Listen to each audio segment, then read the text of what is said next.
People often imagine that castle walls were just left as bare stone, but in fact they weren't. They were plastered, painted, and decorated.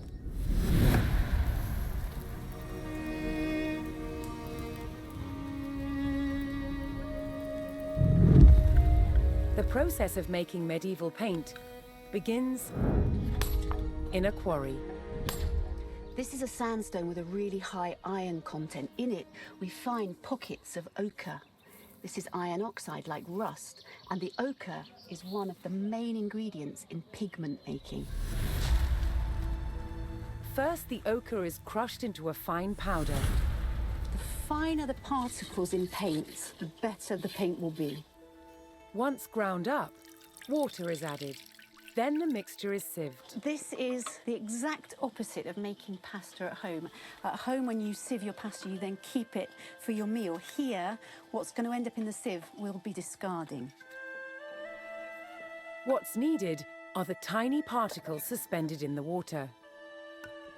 Once it's dry, it's going to look something like this. You can see that all the water has evaporated, leaving just this very fine crust, which will then be ground into the fine pigment which is used to make paint.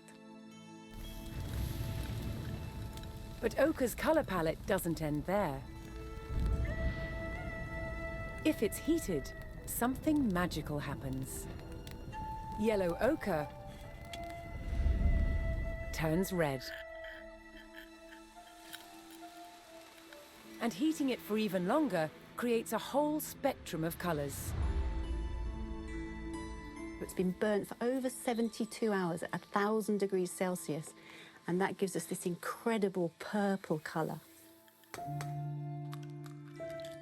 To turn the pigment into paint, it's bound together with egg and tree sap. A popular motif in the Middle Ages was the use of stones and roses. That's where you paint on blocks of stone to make it look like you could afford to pay stonemasons to produce dress blocks of stone and then decorate them with 5-petaled flowers. So, medieval castles were far from the gloomy places we imagine today. They were full of colour and light.